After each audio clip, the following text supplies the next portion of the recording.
There is a repeating cycle that we're witnessing in Black families. A narrative being creative that perpetuates the dissolution of the once pillar of strength in our communities to a scarcity that is far and few between. Women feeling the need to be the strength of their families and communities, and the invisible father storyline all play a role in the ongoing pattern that we're seeing today in Black families. Our house is on fire, and it's time to put focus on personas and schemas that are causing pressure on the foundation that holds our families together. This same pressure may lead to the crumbling of a family structure in the near future. So let's talk about it. Hey everybody, welcome back to our next episode in the Our House is on Fire series. The series that looks at internal challenges and internal views, thoughts, and beliefs that have kept our community in a standstill, not being able to move forward and thrive. And today we're going to be talking about urban legends. And what are some of the urban legends that we see within our community? And some of the main ones we're going to be talking about is the myth of the strong Black woman, what that is, and what the background behind it is, and is it helpful? Is it hurtful?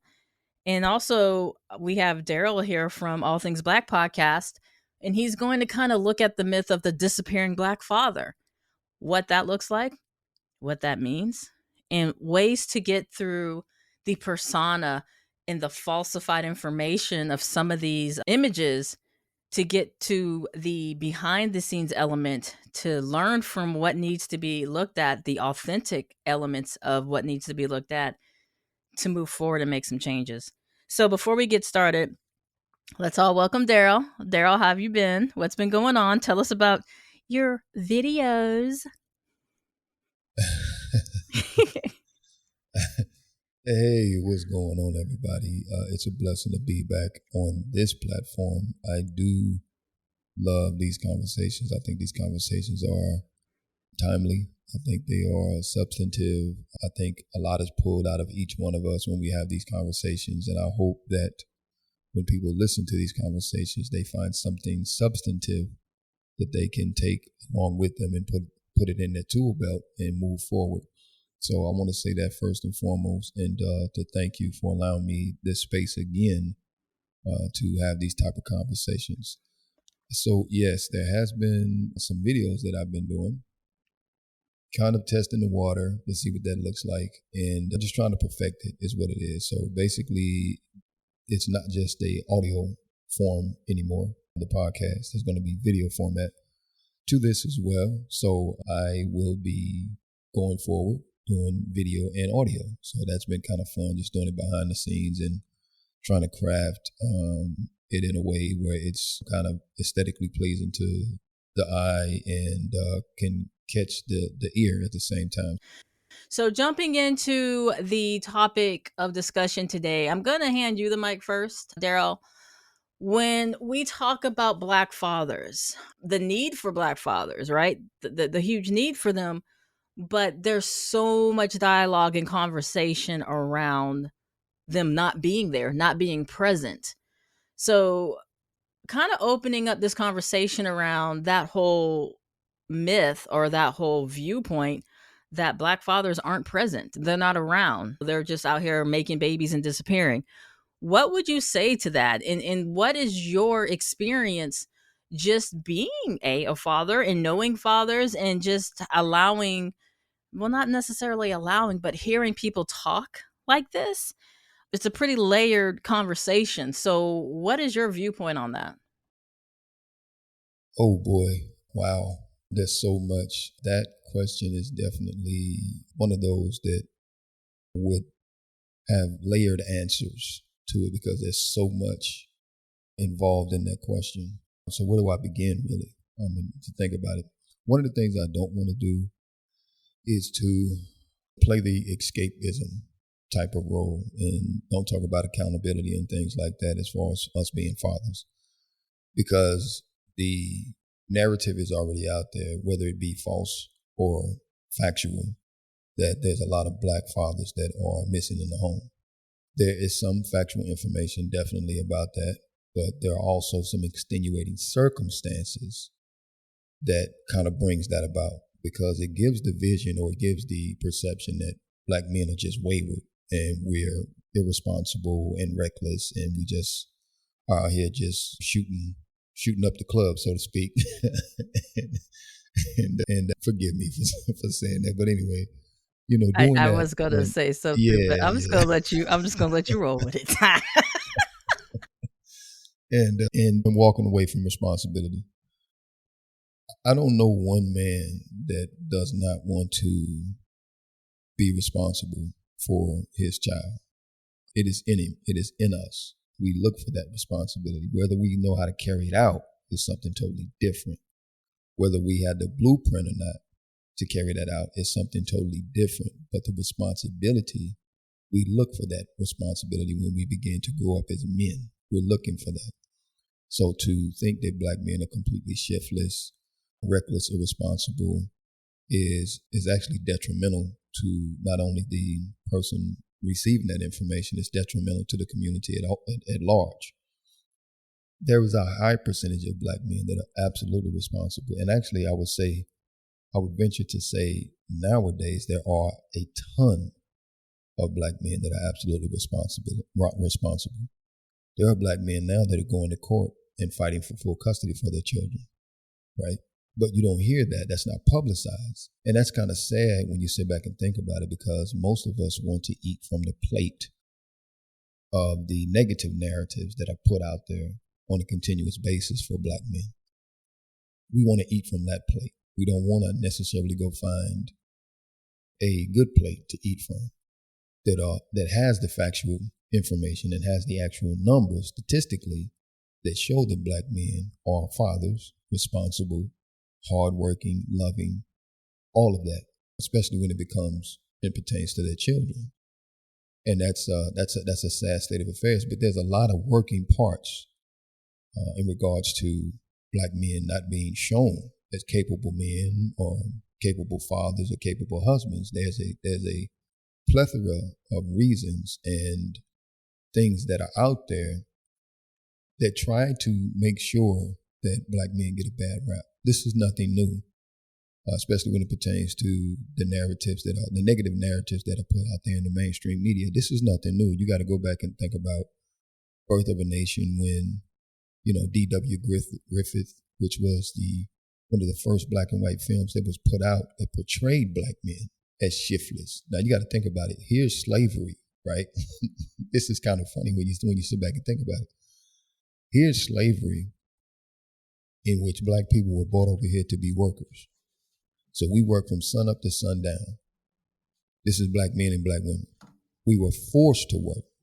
We didn't have a choice in the matter. So you couldn't just sit down and just drink liquor or whatever the case may be and chase women. You couldn't just do that. You had to work.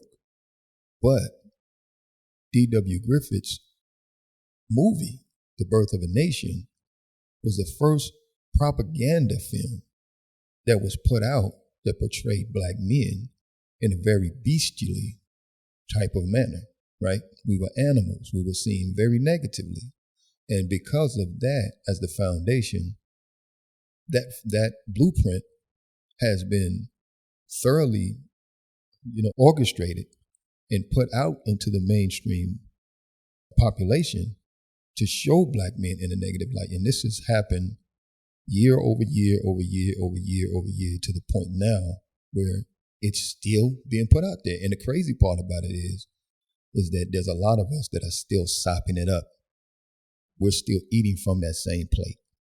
And that's the sad part, because that means that not only are you, the person that is receiving that information, ignorant, that means also you're a repository for anything that the mainstream media wants to put into your mind. So that onus is on you as the receiver, not necessarily the black men that are getting the negative rap behind that. But like I said, it's very layered. There's a lot of textures to it.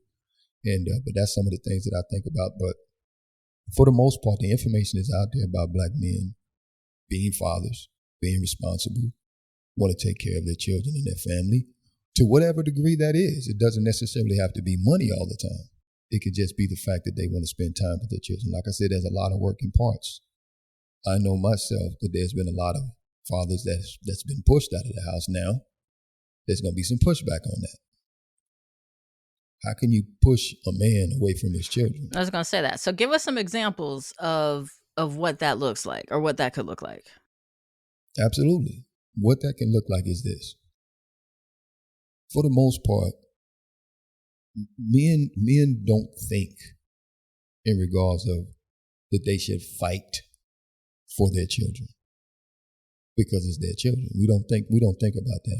I'm going to fight for my children because I got to show everybody, I got to show the world, I got to show the mother of the child that, I have a right to have access to my child. How can that be when I'm the one that deposited the seed? You may have carried it 9 months, but I've carried the seed for a lifetime. Since I've been able to germinate, the life germ. I've carried that for a lifetime.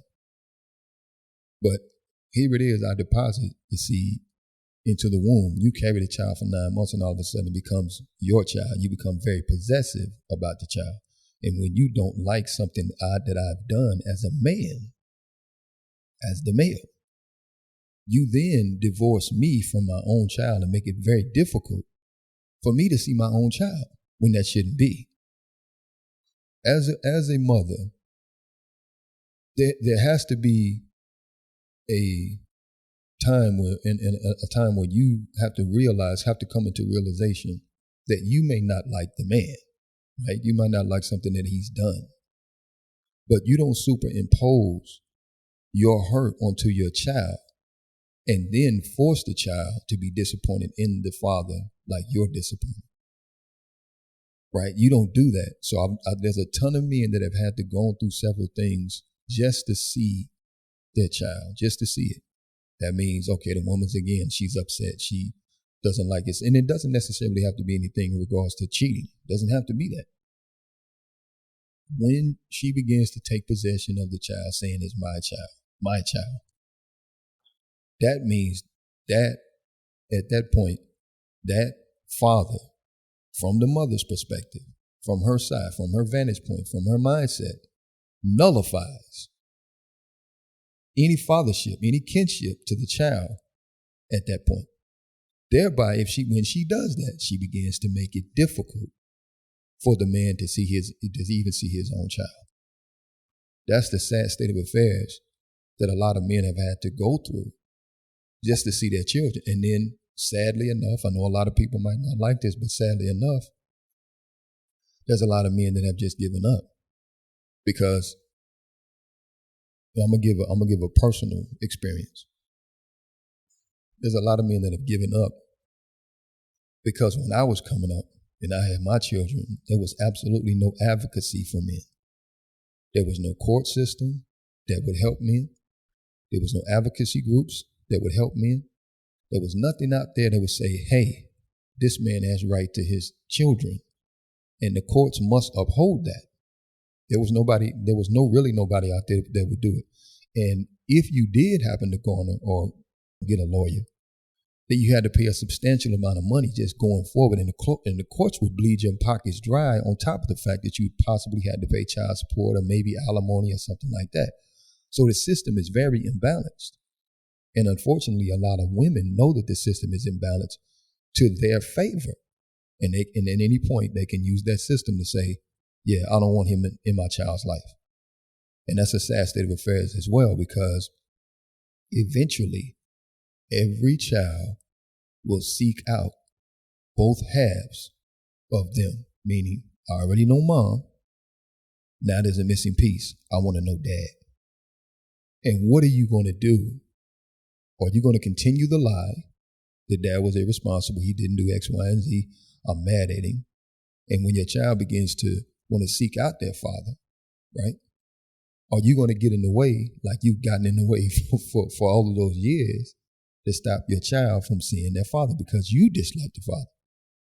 So there's a ton of stuff. Like I say, it would take like a couple of weeks to just really sit down and talk about those type of experiences. And there's tons of men that have gone through similar experiences, or even worse, to some of them to have to just walk away and say, I can't deal with this anymore.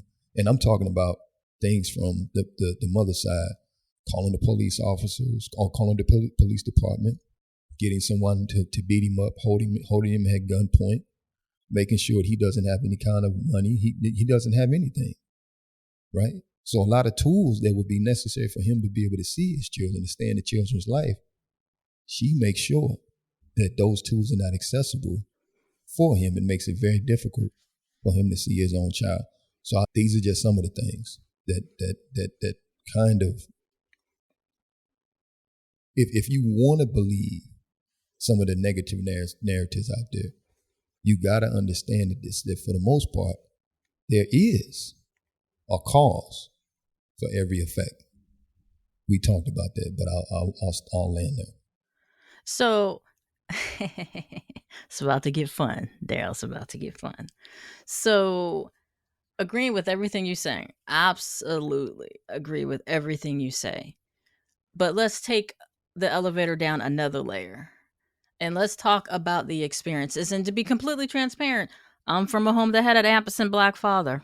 To be 100% transparent, there was a situation, or there are situations where the father chooses not to, for whatever reason, to be present.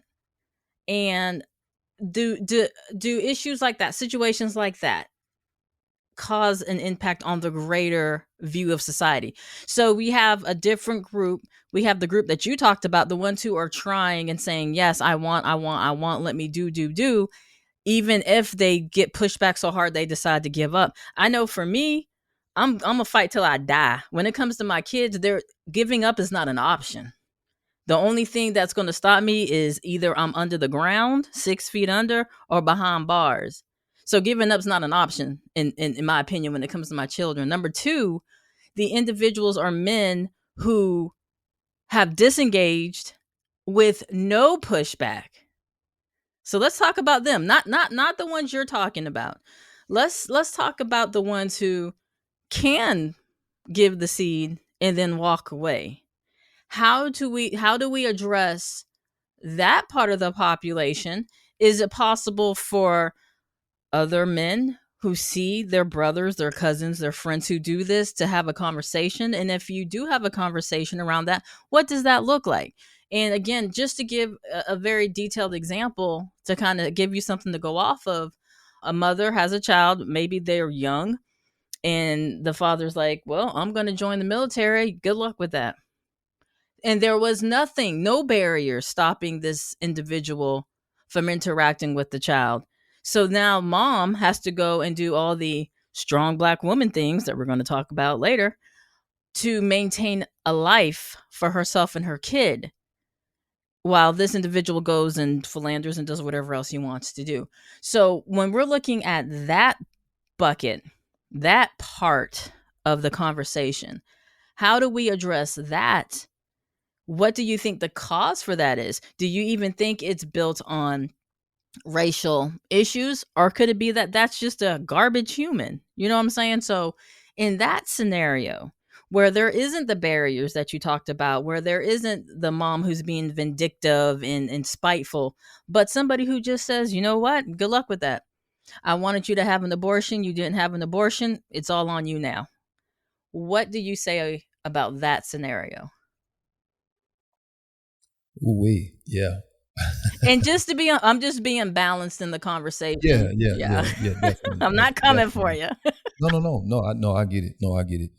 So yes, these are situations that do arise. Absolutely, there are guys out there that do want to have fun, and for the most part, I think they're very upfront about them having fun. I think they're very upfront about them having fun. When a man can do that and just walk away, then yes, I'm not gonna sugarcoat it. Yeah, that's pretty much a garbage human being. That is a garbage human being. That is a man that has not come to maturity yet about his own life journey, his own seed, and that does damage society long term. when you do that. So there's really nothing to expound upon when it comes to that. When you sit back and think about it, you just have those individuals, and in this case, we're talking about men that don't have that connection, and it comes stem from the fact that maybe when they were younger, they did not have that connection. It's like I say, we're so connected in ways that we really don't realize that a lot of what happens does become generational. So if granddad was not in the way or in the mindset of being that man or that person that everybody can go to as a foundational piece in the home, and was expressive in a way that he could, understand the power of him being connected to his children. But that's just going to cycle on, because again, when children grow up and they see examples, right? Because that's the first thing any child sees. They see the example. I don't care what you teach them in their ear, they're not going to be able to fully comprehend what you're trying to teach them until they reach a certain age. But visually, we pick up cues. Children pick up cues just from anything. So yeah, if they see a wayward man or something like that, and here's a young man, and he's getting an example from that older gentleman, then 9 times out of 10, until he has someone that intervene and tell him, hey man, something that's inappropriate, 9 times out of 10 he may pick up that example and then begin to follow that example himself. But yeah, I'm not going to sugarcoat it. Yeah. So, but the thing is though, we got to get to the root cause of what all of this is, and maybe I shouldn't. And maybe I shouldn't, sit back. That was the important piece. You and your sound effects. That was important. Hey, that was definitely an important piece. But yeah, so yeah, we got it, and that's why a lot of times when we had the conversation, we talked about mental health. We talked about a lot of the things that we carry generationally, right? That has actually led to the demise of our community, which is a huge piece. So we got to begin to start to examine some of these things. And I'll throw this one caveat in there too about a lot of men that may do something like that. There are some that are totally heartless. There are some that know that they are ill prepared to become fathers, so they might walk away. There are some that emotionally can't deal with the fact that they might have to grow up, right, and take on that responsibility.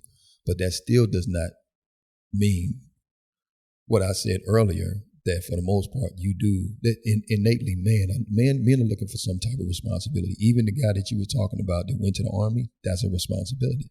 He just may have not been in the mindset of taking care of a child at that point. That was not his main focus of responsibility at that point. But yeah, I'm going to join the Army because that's my responsibility. So it's like I said, it's a lot of layers to it though. And the female has to carry the brunt just because somebody chooses to say, hey, I don't feel like doing this right now. And females don't get that opportunity to say that. Like, that's true. But let me say this though, because again, we're talking accountability. We're talking about trying to heal the community. We're talking about our houses on fire. We're talking about all of this, right?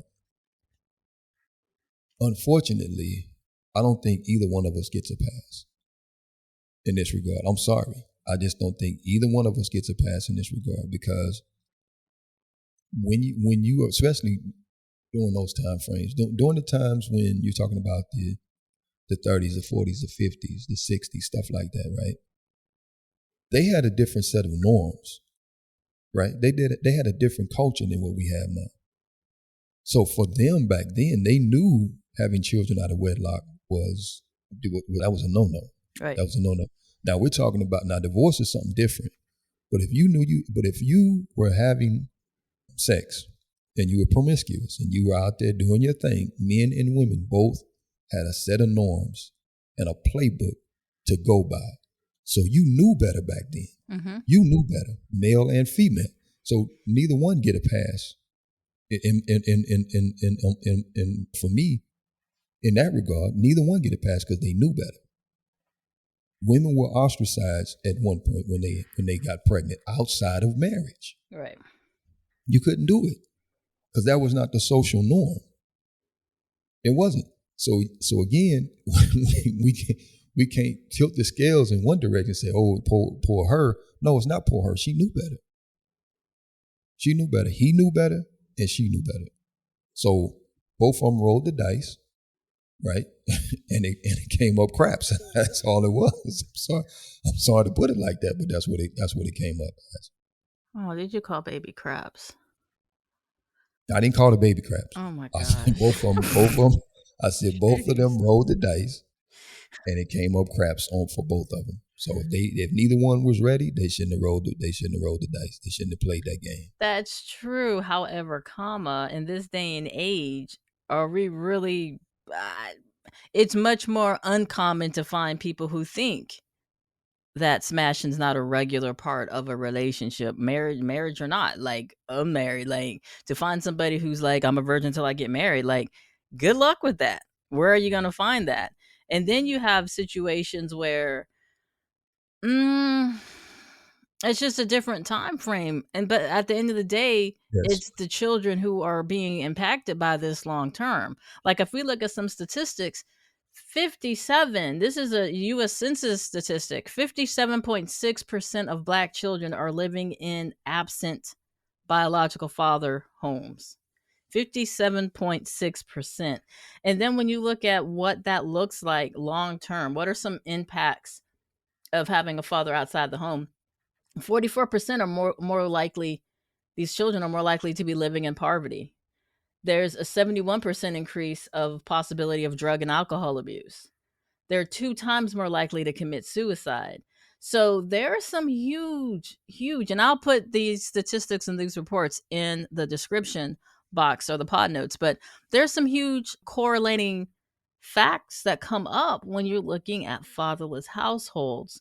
And since we're focusing specifically on the Black father, would you say incarceration, jail, and things of that nature play a role in how this could also come about? You know what I'm saying? Like, we're more likely to be Absolutely. arrested and put behind bars and things of that Yeah, nature. yeah, absolutely, and that's what I was talking about. There's a lot of extenuating circumstances that come about that kind of force this situation, right, on the community at large, on the Black community. So yes, and I'm talking about these are the factors that are at play, the unseen factors that we really don't sit back and pay attention to, right?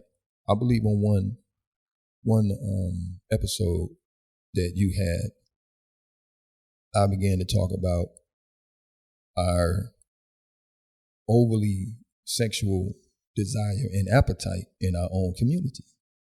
We don't seem to see a problem with sex. We don't see the sex as immoral when we're just out there letting anybody do anything to us. Right? We get it. It's a biological urge. We get that. We get it. But at one point, do both parties become responsible and at least try to make a long-term relationship out of what you're doing? Now, again, sometimes that's difficult when you're talking about a one-night stand or a fling or something like that. You meet somebody at a club and then you guys connect on a physical level, right? So where does the responsibility begin to play on both parties? Because this is not happening just out of a vacuum. This is not happening just because. This has happened because there's an unbridled sexual appetite that is so pervasive in the Black community that we do not understand the consequences for. We don't understand the long-term consequences for that. So it's just not men impregnating women and then walking away. A lot of these, and I'm sorry, a lot of the women are playing the long game right along with these men. So I'm saying both of us has to start taking accountability, taking responsibility for our own choices and our sexual appetites and desires, because this in and of itself is what's causing the issue. Like, really, do you really have to go out there and just have all of this illicit sex with whoever you want to have sex with, knowing at one point something's going to happen? You're either going to contract some type of disease or somebody's going to get pregnant. Then all of a sudden, the onus of that responsibility, that's laid on the man. Well, you shouldn't have got me pregnant. Well, wait a minute. If if you know you're doing this and there's contraceptives on both sides, why isn't both sides taking the contraceptives? Right? Why don't you make sure that he puts on a condom before you do it? Right? And why aren't you pretty much on the pill? Now again, a lot of people gonna have a problem with what I'm saying, but the bottom line of what I'm getting at is the responsibility piece when it comes to the sex. It comes to the sex. I don't think there would be this much fatherless households if we were not irresponsible in the sex department. Yes, men going to prison, one thing.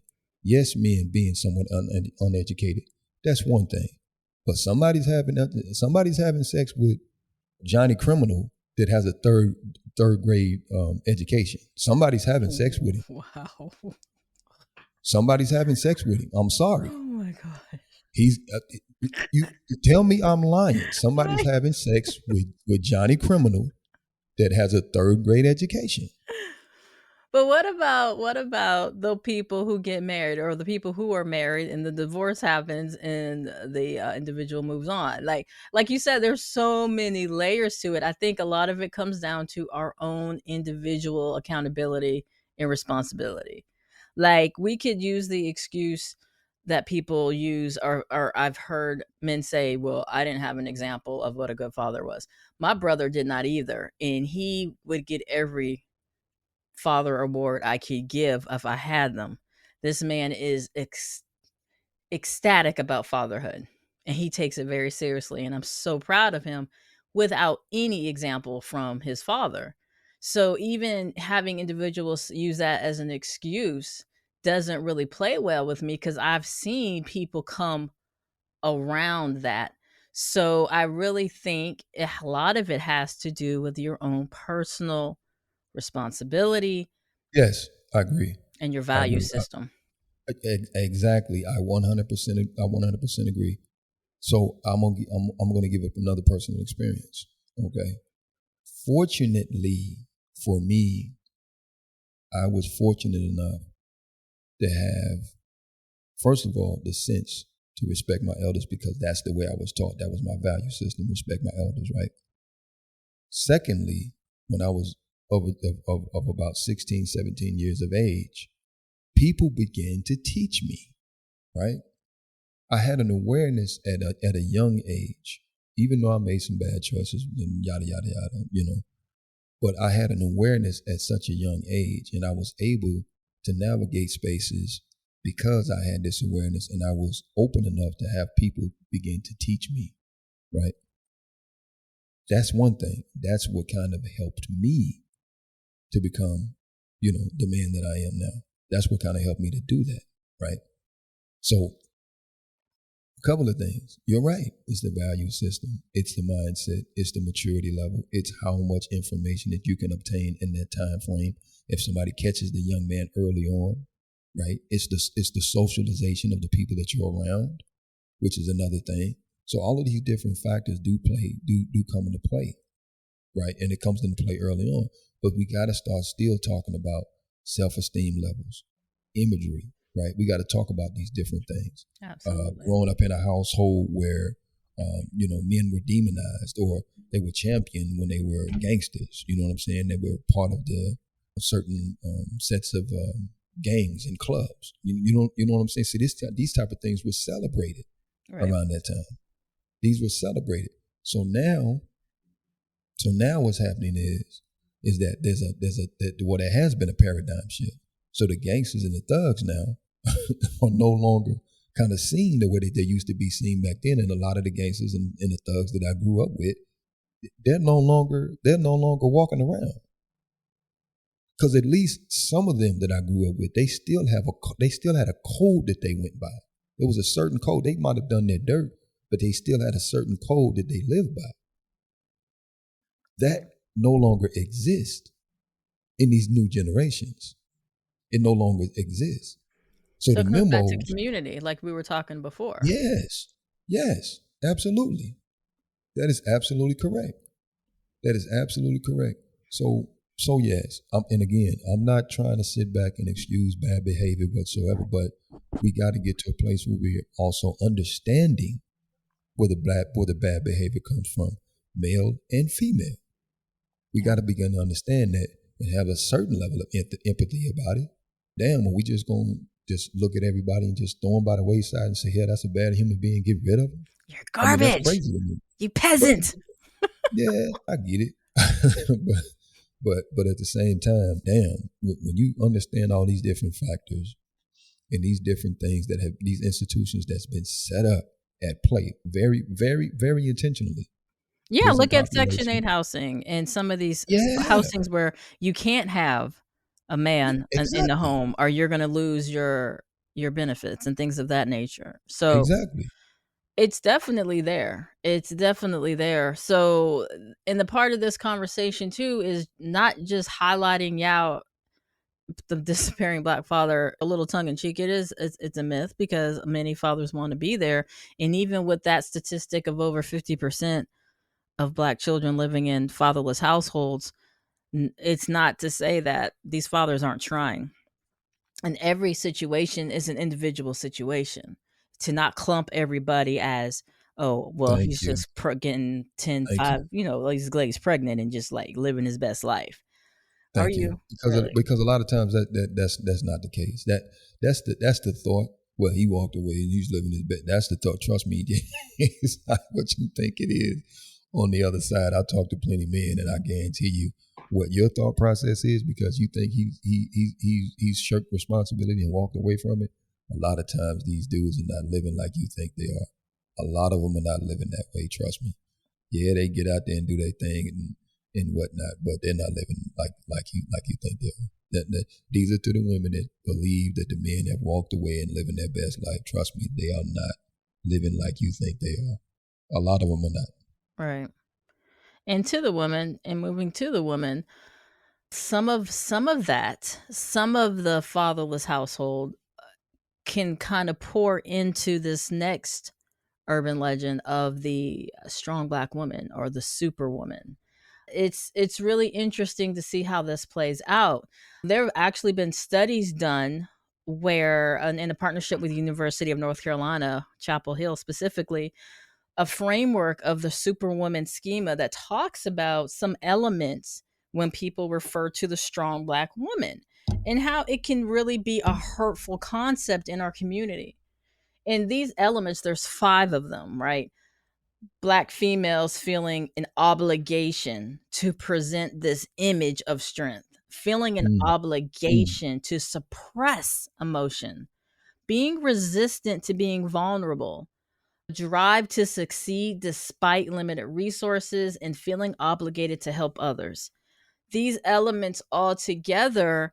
And yeah, if you look at some of these, like, okay, a drive to succeed despite limited resources. Oh, that sounds amazing. Do you know the stress? I'm speaking from this schema. yeah, I'm yeah, yeah, speaking yeah. from Speak being on it. in this Speak on space it. where growing up without a father in the home, seeing my mom struggle, hustle from sun up to sundown to make sure we're taken care of. So I'm like, this is what I'm supposed to do. So it's inherited, right? It's just you see it, you live it, and kind of like some stuff you were saying earlier. We're mimicking what we're seeing, and we're thinking that's what we're supposed to be. That's what we're supposed to do. But the study also found that this obligation to present strength at all costs, this drive despite limited resources, suppressing your emotions, there's health risks that come with this: blood pressure, weight, blood sugar, inflammation around the heart. It's killing us. Let's be real. This image of the strong black woman is killing us. And when I would say rewind about 10 years back, and I thought this is what we were supposed to be. You're not going to call me weak. I'm not going to show emotion around you. I'm not going to cry around you. Don't come to me unless you're ready to go toe to toe. You know what I'm saying? Like, that was me. And I'm not going to lie, there's still some of that wrapped in me, right? That whole drive to succeed despite limited resources and the obligation to help others. That part right there speaks volumes. For someone who works in the social service mental health field, I will tell you a majority of the staff that I supervise and the majority of the applications we receive are Black females. And on one side, you're like, that's awesome. We want to help. We want to help society. The flip side of that, it's a part of this strong Black woman, superwoman schema that's out here that we are supposed to do all the things with no help. You know what I'm saying? Like, I got this.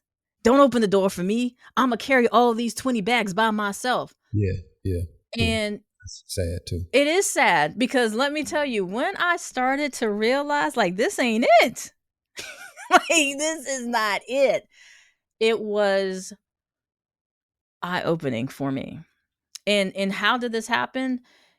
It was running up into a male, a very masculine, strong man who was not going to allow me to sit in that masculine energy. Because let's be honest, a lot of stuff that I said was very masculine, right? The image of strength, suppressing emotions, resisting vulnerability, drive, obligated. Those are all masculine terms. Every last bit of it. And here's the funny thing, right? But we are the ones who are pointed out, you're too masculine. Well, damn it. Look at the environment that has breeded this persona. And Okay, let's go. let's I know, right? I feel like I'm on the freaking pulpit right now. But look at the environment. And once there was a space for me to fall back and see that, oh my gosh, like somebody else can do this and I don't have to. I started looking at everything so differently. And that's kind of what I would say to any female who's listening to this. And they're like, yeah, that's me. Yeah, I'm strong. Yeah, I'm like, yeah, you can be all those things, but I guarantee you, you're tired. I don't have to be psychic to tell you this. I know you are. And that's why a large percentage of the Christian churches are full of women, because they're looking for some type of release. Yes. And the only way that they can actually find that release is actually going into a lot of the religious centers to help them find some kind of relief or release. Or they now are trying to find other ways to try to cope with the fact that they are fully stressed out. And again, that's a terrible thing, because it does boil down to mindset, and again, it boils down to imagery. How did you get to a place? Not you necessarily, but I'm just directing it. But how did you get to a place where somebody successfully cultivated a space in your mind to make you believe that you can do everything without balance? And I don't think it's believing that you could do everything. It's like you had to. And how did I get to that space? And I'll speak from my own experience. I had to see my mom do it. I had to see my mom do all the things because my dad wasn't there. And that's how this is like a cycle. This is like a self-licking ice cream cone. This is like, okay, when this happens, right? The cause and effect. I got to that space Exactly. because I saw my mom do all the things. So it's like, I must have to do all the things too. So I'm going to do all the things because I saw my mom do all the things. We're supposed to be like this. I saw my grandma do all the things. You know what I'm saying? So that's how I can personally say that's how I got there. And I was not able to see that that's not healthy. It wasn't the constant headaches. It wasn't the being exhausted all the time. It wasn't that it was a struggle, but I still pushed through it. It was when I was put up against a masculine energy that was way stronger than mine, obviously, because he was actually a man. But it was like, we can't have two men here. So you need to chill the hell out. Yes, You know? and that's what I'm saying. So two things cannot occupy the same space at the Right. same time, right? One of them is irrelevant. This is the fight that we're talking about, and this is the fight that needs to happen on a continuous basis. The fight is for balance, Right. right? The male can do things And again, please, anybody that's going to listen to this, I'm not telling you you can't do it. You can do whatever the hell you want to do. Do You go whatever right you ahead. wanna. But at the same time, there's a reason that the male was built a certain way and has a certain thought process, and there's a reason that the female is built a certain way and has a certain thought process. There is a complementary process that goes on when you have the male and the female working in harmony with each other. If you just look at us, our anatomy complements each other, right? So we're made for balance. The problem is we're out of balance. And there's Right. a ton of circumstances, a ton of extenuating circumstances. There's factors that are so heavily in our day-to-day life that we don't get a chance to find the balance. We don't get a chance to find the balance. Think about this too. This is why a lot of times I turn off TV. A lot of times I literally don't watch it. But the thing for me though is that, again, when I was at a young age, I was given information that kind of helped me, right, to fight the narratives that are out there instead of just sucking them up like a damn toxic wet nap or something like that. It's ridiculous and that's the thing, like, especially in today's culture, they eat everything. Yeah. They eat everything and don't have a counterbalance. And when something comes along that's a counterbalance or something that would actually say, wait a minute, hold up, we got to think about this, they get mad. They get mad. They get mad because the reason that is because they've been so inundated and they have been told that what they are living is factual, and it's not. Right. When everything is in harmony and everything is in balance, there's peace. If everything all the plates you're eating from right now is causing chaos in your own life, you're not in harmony, you're not in balance, and you need to rethink that whole thing. That's right. You need to rethink that whole thing. Look if you're at your eating from environment. plates, exactly. If you're eating from plates that are causing distress in your own person, your own mind, then I would suggest, humbly suggest, that you need to eat from another plate. You need to balance what you're getting. You need to balance it, and right now nothing in this society is balanced, right? Back in the day, they told you to eat a balanced meal, right? Even when you went to school, you had somewhat of a balanced meal. Now, no. Everything you get is junk. Everything you get at work is junk. It's junk food in the vending machines. You got fast food places just about on every corner. So again, that's causing an imbalance in the system physically, right? Now you're eating from televisions and movies and all this other kind of stuff. And again, you don't have anything to counter that. And that's really where the distress comes in, that is the fact that you are eating from all of these different ideologies and isms and spasms and all this other kind of crap. And you think that you have something.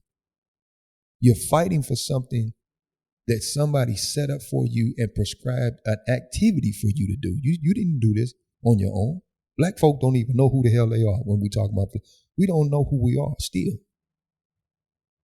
But we can grab a hold of somebody else's ideology and then frame that to make that like that's me. This is me. Oh yeah, this is me. I'm gonna fight for this. It's not you. Somebody else gave it to you. Mm-hmm. I'll say this in our land. I remember in an interview, basically talking about an interview that was with Cosmopolitan magazine. Now I had seen this information already before, and I already knew. But they admitted in Cosmopolitan magazine. Now this is just dealing with the woman. They admitted that in Cosmopolitan magazine, they made up everything in that magazine. All of the articles were made up. I began to question myself. I'm like, damn. Every time I saw some of these magazines, like you go in the grocery store and you pass by the aisle, there's always these magazines sitting up in there. Cosmopolitan is one of them. I swear to God, almost every 3 months they have the same headline which says, "What do women really want?" Didn't you just answer that question 3 months ago? So you mean to tell me you're asking that question again? And what it does is it confuses the mind. It confuses the brain. Because now I got something else I need to sell you. I either sell you an ideology, I need to sell you a product. So I make you question yourself. I make you question your own self by raising that question: what do women really want? So I'm sitting in the corner and I'm asking myself, well, damn, what do I really want? So I'm reading the article, and now I'm taking on somebody else's perception or mindset instead of asking my own self, what is it do I really want? I don't ask myself, what do I really want? I'm letting somebody else ask that question for me and give me the answer from the damn question. So now I'm walking around like a puppet. Right.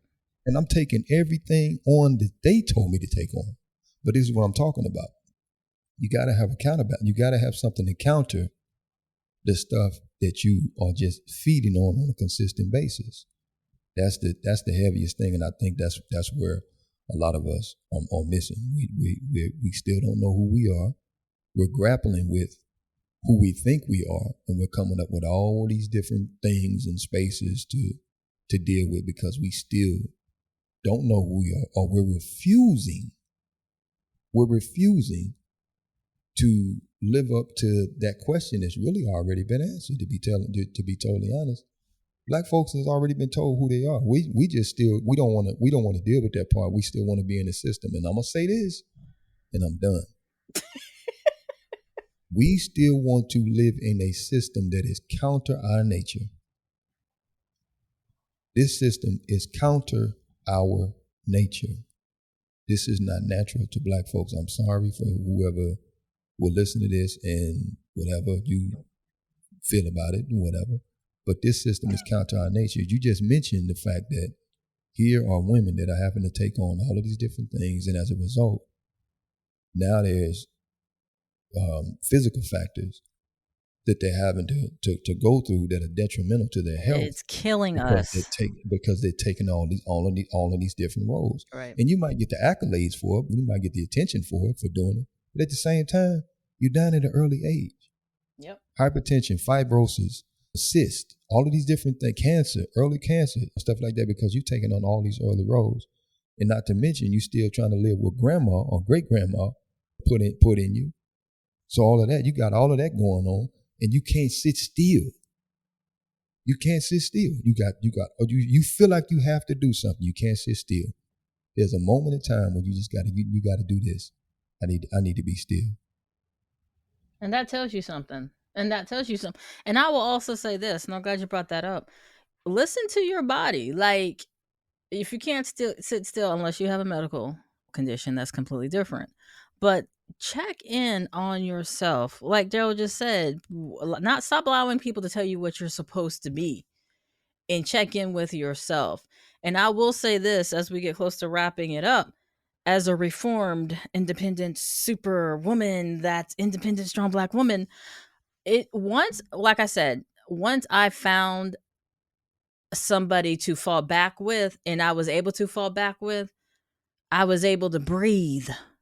And then it dawned on me that I'm not supposed to do all the things. Just because you can do all the things doesn't mean you should. And now I'm in the space of like, I really don't want to do all the things anymore. Can I change my own tire? Absolutely. Will I anymore? No. You know what I'm saying? Yeah, Can exactly. I do Exactly. all this other stuff? I can do it, but I don't want to. And then when it clicked for me that seeing my mom do all the things, she absolutely had to, and she did it until she passed. But at the same time, for me, I'm choosing something different. You know what I'm saying? And I'm just praying that I haven't played a role that my children are looking at me saying, well, mom did all the things, so I'm gonna have to do the same thing, at least not but my daughter. So, or my son's thinking, okay, I need to find a woman who does all the things. No. And that's another conversation that we have to have, because when you are coming from a single mom home, the sad reality is she's probably doing all the things. She really probably is. And you have men in the home, boys in the home looking at that thinking, okay, that's what the woman is supposed to do. And then that cycle repeats itself. Repeats itself. Yep. That's correct. That's So, correct. and that's like a whole nother discussion for a That's a whole nother whole nother day. discussion. But I'm glad we're having this discussion, and I hope that whoever listened to to this, they can find something out of it. Please just listen. You know what I mean? That's the biggest thing I think. Well, one of the things I think that's difficult for us as Black people to do is just sit and listen first. Sit and listen, and then re-listen, and then listen some more, and listen again before you sit back and you react to it. Because there are inherent things. There are things that we cannot escape. There are universal laws that we cannot escape.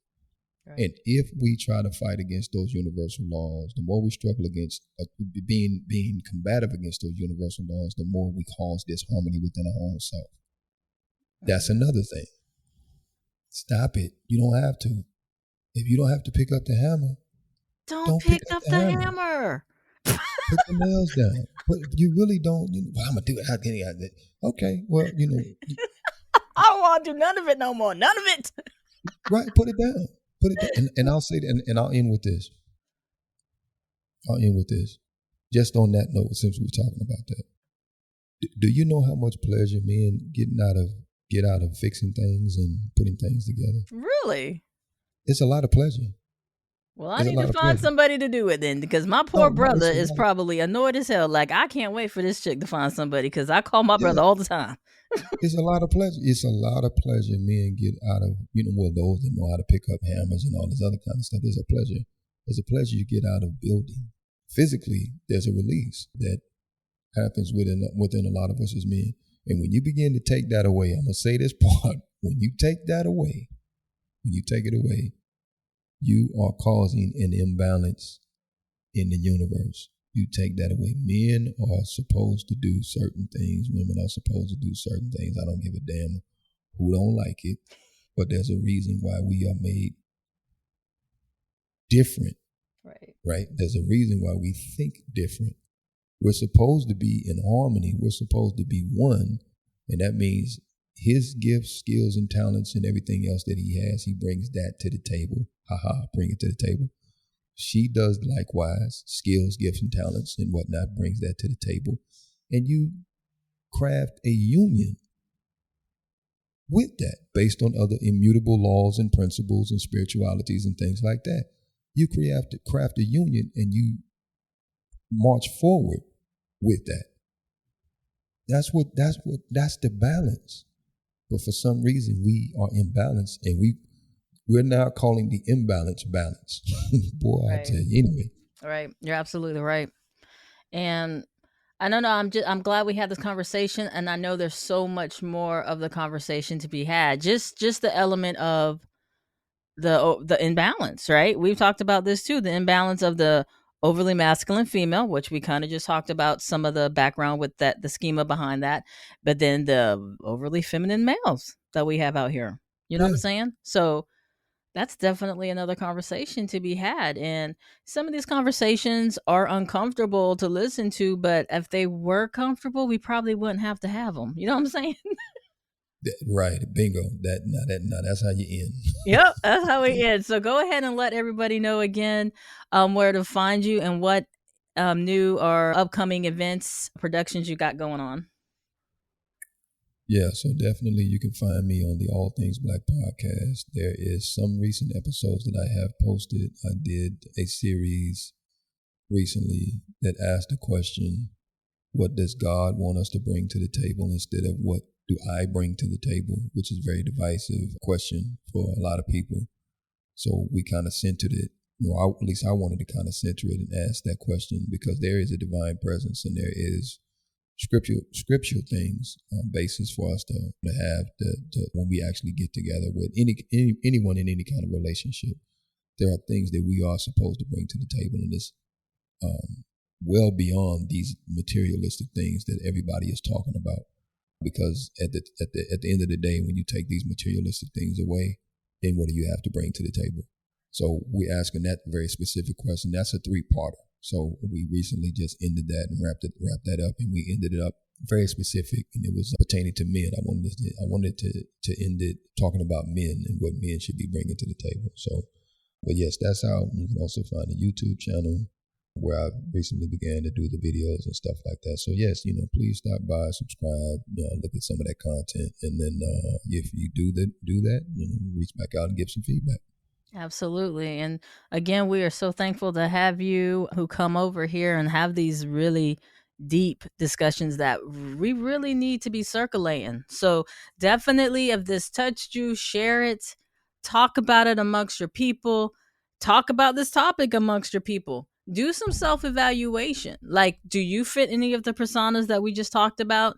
And if you do, how is that helping? How is it hurting? I'll say for myself that superwoman, that strong black woman persona, it's killing us. I don't know how else to say it.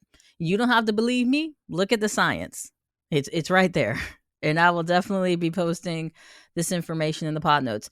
But as always, you guys, thanks for stopping by. Take care, stay safe, be well.